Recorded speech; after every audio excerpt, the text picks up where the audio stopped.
prácticamente todos los personajes de la Biblia y de Hebreos 11 también. No solamente marcaron una diferencia, sino que todos y cada uno de ellos se sujetaron a la voluntad de Dios porque la conocían. Para ellos la voluntad de Dios no era algo desconocido, algo extraño, algo ajeno a sus vidas, sino que ellos marcaron una diferencia. ¿Por qué? Porque descubrieron la voluntad, el propósito de Dios para sus vidas. Noé, cuando fue llamado por el Señor para construir aquel arca, su vida cambió completamente. Toda su vida, su tiempo, sus energías, su familia, sus recursos giraban en torno a ¿qué? A un llamado que recibió para hacer la obra de Dios. La vida de Abraham, ¿por qué fue una vida tan diferente? ¿Por qué estuvo dispuesto a dejar a su familia, su herencia, su tierra, sus amistades, todo, para emprender un viaje hacia lo desconocido? Porque conocía la voluntad de Dios. Y cuando una persona conoce y sabe cuál es la voluntad de Dios para su vida, sabe perfectamente lo que tiene que hacer y lo que no tiene que hacer. Mis queridos hermanos y amigos, la pregunta que todos deberíamos de hacernos frecuentemente es: ¿conocemos la voluntad de Dios? Y en el caso de que la respuesta sea afirmativa, la pregunta es: ¿vas a hacer la voluntad de Dios en tu vida? ¿O la vas a aparcar y a dejar a un lado? Porque muchísimas personas saben cuál es la voluntad de Dios, pero no la hacen. Y es terrible. Ya no pueden pecar por ignorancia. Ya ellos saben perfectamente lo que Dios les pide, lo que Dios demanda de ellos. Pero lamentablemente hay mucha gente que conoce la voluntad de Dios, pero no quieren vivir conforme a la voluntad de Dios, porque creen, han caído en la trampa, en el error de creer que su voluntad, sus planes, sus proyectos son mejores que los de Dios. Y la voluntad de Dios, vuelvo a repetir, lo decíamos hace unos días, la voluntad de Dios es agradable, es buena, es perfecta, es lo que nos conviene a todos. Hombres y mujeres marcaron una diferencia porque descubrieron y se adaptaron, se amoldaron a la voluntad, al propósito, al llamado de Dios para sus vidas. Tú estás en este preciso instante, tú estás dispuesto a cumplir, a llevar hasta la última consecuencia la voluntad de Dios en tu vida. Es una pregunta que tienes que hacerte y respondértela. En tercer lugar, me llama muchísimo la atención de estos hombres que no se asustaron ni se amedrearon, se asustaron, se atemorizaron, porque estuvieron dispuestos a pagar un precio elevadísimo. Mira, David, por ejemplo, era un joven que vivía tranquilamente cuidando las ovejas de su padre, pero desde el día que recibió la unción de Dios a través del profeta Samuel, que lo ungió con el aceite de la unción, a partir de ese día su vida cambió radicalmente. En el momento en el que ellos recibieron el llamado, en el momento en el que ellos descubrieron cuál era la voluntad de Dios para sus vidas, nunca más volvieron a ser las mismas personas. Porque la voluntad de Dios, cuando la llevamos a cabo en nuestra vida, nos cambia para bien. Jacob, si no hubiera cumplido con la voluntad de Dios, nunca hubiera pasado a la historia como un hombre de fe, ni hubiera sido un botón de muestra para nadie. Pero todos y cada uno de estos hombres de Hebreos capítulo 11 siguen siendo miles de años después de su muerte, después de sus vidas, una inspiración constante y permanente para nosotros. ¿Por qué? Porque fueron hombres que estuvieron dispuestos a pagar el precio hasta las últimas consecuencias. Permítame leerles algunos versículos de Hebreos capítulo 11. Por ejemplo, lo que la Biblia nos dice acerca de Moisés. Versículo 23 dice: por la fe Moisés, cuando nació, fue escondido por sus padres durante 3 meses, porque le vieron un niño hermoso. El texto original dice un niño tov, un niño bueno, y no temieron el decreto del rey. Fueron capaces sus padres, hermanos, de ocultar al niño, a Moisés, durante 3 meses, jugándose la vida, desafiando el decreto real del mismísimo Faraón, rey de Egipto, porque no le tenían miedo al Faraón, sino le tenían temor a Dios. Y cuando una persona le pierde el miedo al hombre, pero eleva su temor al Señor, esa persona no le tiene miedo a nada ni a nadie, y es capaz de enfrentarse incluso a cualquier emperador, a cualquier dictador, a cualquier gobierno, a cualquier injusticia, porque por encima del hombre está la voluntad de Dios. Y dice la Biblia que Moisés, cuando ya creció y se hizo un hombre, rehusó llamarse hijo de la hija de Faraón. Dijo: no quiero que me llamen hijo tuyo. ¿Saben lo que significaba ser hijo de la hija de Faraón? Significaba tener todas sus necesidades cubiertas. Significaba, queridos hermanos, que él no iba a estar trabajando en las calles como estaban los esclavos en Egipto. Significaba dormir tranquilo, comer bien, vestir bien, tener toda su vida solucionada. Pero él rechazó a todos esos privilegios. ¿Por qué? Porque dice que primeramente escogió ser antes maltratado con el pueblo de Dios. ¡Qué tremendo! Prefería ser maltratado con el pueblo de Dios que alabado por el pueblo de Egipto. Él no tenía puesto su mirada en los deleites temporales del pecado, porque todos los deleites del pecado son temporales, pero las bendiciones de Dios son eternas. Esa es la gran diferencia. Tomó una buena lección, fue sabio, porque tuvo por mayores riquezas el vituperio de Cristo que los tesoros de los egipcios, porque tenía puesta la mirada en el galardón. Es decir, él no se dejó seducir, él no se dejó engañar por las riquezas, por los tesoros del faraón, sino que él tenía puesta su mirada por encima del faraón, y por encima del faraón estaba el mismísimo Dios. Por eso fue capaz por la fe de dejar Egipto y no tuvo miedo de la ira del rey, porque se sostuvo, aleluya, como viendo al invisible. Por la fe celebró la Pascua. El primer hombre, la primera vez que se celebra la Pascua, nunca nadie había celebrado esa fiesta, pero él la celebró, y la celebró además haciendo algo que hoy en día no se hace. Solamente se hizo una sola vez, y fue pintar las puertas de las casas con la sangre del cordero. Un disparate, una locura, pero lo hizo por fe, porque él sabía que era la única forma de proteger a su casa, a su familia y a su pueblo. Por la fe pasaron el mar Rojo como si fuera tierra seca, y cuando lo intentaron hacer lo mismo los egipcios, todos fueron ahogados. Es decir, toda la vida de Moisés gira en torno a una cosa: fe y nada más que fe. La fe nos permite obedecer, la fe nos permite sufrir, la fe nos permite gozarnos, la fe nos permite superar obstáculos. Y por eso la fe, queridos hermanos, no es como una especie de lámpara de Aladino que la utilizamos única y exclusivamente cuando tenemos problemas, sino que dice la Biblia más adelante en el mismo capítulo, ustedes pueden escucharlo, ahora se lo voy a leer, que la fe nos permite mantener un buen testimonio. Qué importante es tener un buen testimonio ante Dios y ante los hombres. Y dice en el versículo 39: y todos estos, aunque alcanzaron buen testimonio mediante la fe, no recibieron lo prometido. Pero lo que quiero mencionar ahora es el buen testimonio que te permite tener una fe viva y verdadera y bien depositada en Dios. Así que todos estos marcaron una diferencia. Sabían cuál era la voluntad de Dios para sus vidas, estuvieron dispuestos al sacrificio. Y hay algo muy interesante en todos estos personajes.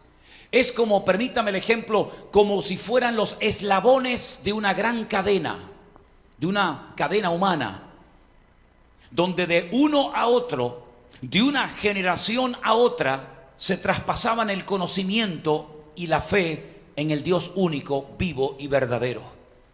Abraham no murió llevándose a la cueva de Macpela, donde lo enterraron, y permanece hasta el día de hoy la fe y el conocimiento que tuvo con el Señor o de Dios, sino que se habla del Dios de Abraham, pero gloria a Dios, que también supo traspasarle a su hijo el conocimiento y la fe, y por eso se conoce como el Dios de Isaac.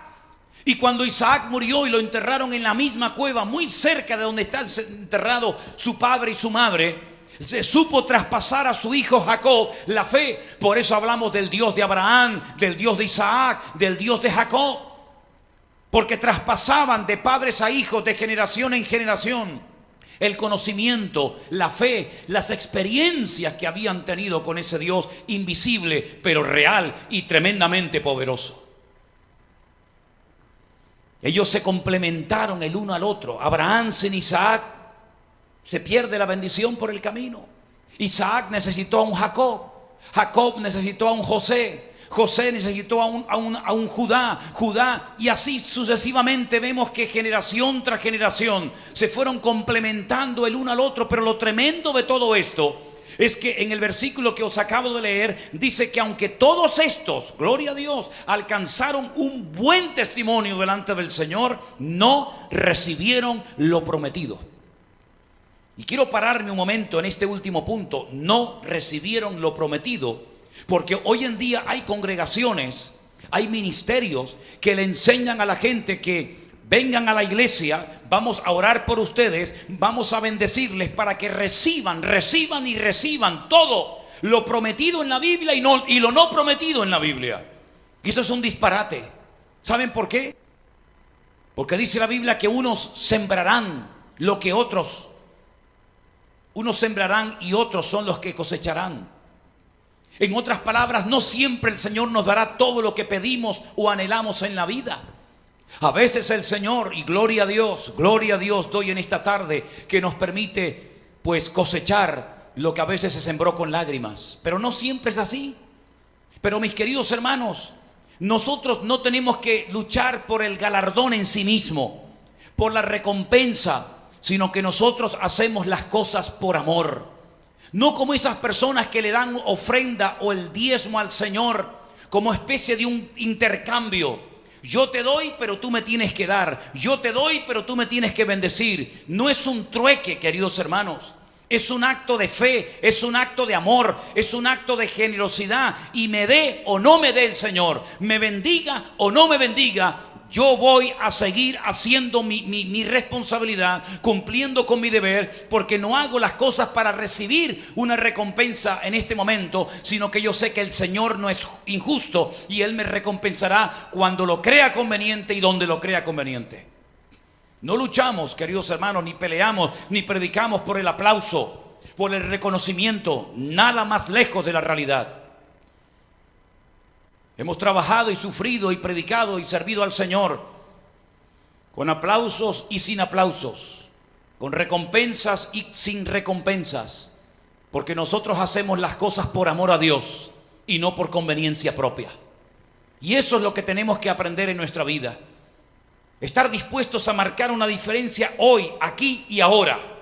No mirar a Abraham y decir qué gran hombre de Dios fue. Y es verdad, lo fue. Pero ¿y tú? ¿Quieres ser tú también un hombre y una mujer de fe y de Dios? ¿O simplemente miras hacia atrás a Abraham, a Moisés, a David, a Samuel y a los profetas como grandes hombres de Dios, pero tú ni te esfuerzas, ni oras, ni peleas la buena batalla? Eso no puede seguir siendo así. Tú tienes que pedirle al Señor: Señor, ayúdame a esforzarme cada día para que yo también pueda traspasarle a mis hijos y mis hijos a mis nietos la experiencia, el conocimiento y la fe genuina y auténtica que yo un día recibí de parte tuya. Estamos dispuestos a cumplir con la voluntad de Dios. No siempre es fácil cumplir con la voluntad de Dios, te lo digo de antemano para que no te lleves una desilusión. Cuando le digas al Señor: heme aquí, úsame, aquí estoy, haz conmigo lo que quieras, te puedo asegurar de que te puede llevar muchas sorpresas. Mira por ejemplo a María, que por cierto no está mencionada en el capítulo 11 de Hebreos, ¿te das cuenta? Sí, María, Miriam, la madre del Señor Jesucristo, del Mesías, no está mencionada en Hebreos capítulo 11, pero no significa de que no fuera una mujer de fe. La lista no está completa, quedaron fuera muchos personajes y muchos que no habían nacido, que también serían hombres de fe. Esto es simplemente un pequeño resumen, un pequeño botón de muestra de lo que se puede obtener en la vida si tenemos una fe genuina puesta en nuestro Señor Jesucristo, en nuestro Dios. Ahora bien, tu palabra, cuando ella aceptó la voluntad de Dios para su vida, eso significó el desprecio, el rechazo de su familia, críticas, burlas, calumnias, y sabe Dios cuántas cosas se habrán dicho en esa época y se escribieron en el Talmud, que hasta el día de hoy se puede leer en el Talmud de Jerusalén y en el Talmud de Babilonia. Cuántas barbaridades se dijeron acerca de ella. ¿Quién se iba a creer que el Espíritu Santo la había dejado embarazada? ¿Quién se iba a creer que llevaba en su vientre nada más y nada menos que aquel del cual habló Isaías, Jeremías, Malaquías, Habacuc, Zacarías, etcétera, etcétera? ¿Quién se iba a creer ese cuento? Solamente ella hizo una pregunta: ¿cómo será todo esto? ¿Cómo se va a cumplir este plan eterno de Dios? ¿Cómo van a ser el Mesías? ¿Cómo voy yo a ser un instrumento sin tener contacto con mi futuro marido? ¿Cómo? Y el Señor le dijo a través del ángel Gabriel: el Espíritu Santo lo hará. Porque lo que es imposible para los hombres es posible para Dios.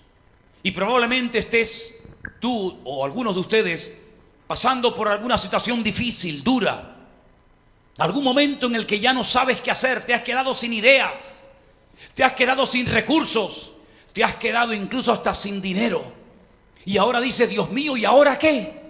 ¿Ahora qué hago? ¿Cómo empiezo? ¿Cómo salgo de esta batalla? ¿Cómo salgo de este hoyo, de esta cueva? El Espíritu Santo lo puede volver a hacer. Porque lo que es imposible para los hombres es posible para Dios. Aleluya. Así que, mis queridos hermanos y amigos, sigamos leyendo, sigamos estudiando cada palabra, cada personaje, cada texto de Hebreos capítulo 11, porque realmente es un capítulo extraordinario que nos motiva a seguir adelante en los caminos del Señor. Permítame leerles el versículo 13 de Hebreos 11. Conforme a la fe, murieron todos estos sin haber recibido lo prometido, sino mirándolo de lejos y creyéndolo y saludándolo y confesándolo, y confesando que eran extranjeros y peregrinos sobre la tierra. Tanto esfuerzo, tanta lucha, tanta batalla, tanta lágrima, tanto dolor, al final, para no recibir en esta tierra lo prometido, sino en la otra vida, en la presencia del Señor. Algunos dicen que hay personas que reciben su herencia en esta vida y pierden su herencia en la otra vida.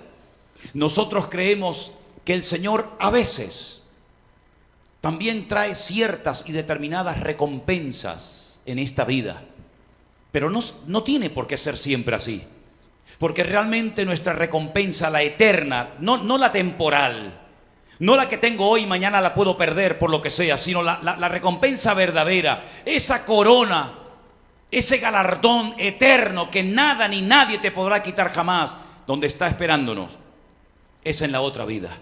Así que ánimo, pastores, ánimo, hijos y siervos de Dios, sigamos adelante, recibamos el galardón y lo veamos aquí o no, sigamos adelante, porque repito, no trabajamos para que en esta tierra se nos reconozca como a veces esas grandes celebridades de Hollywood, ¿verdad?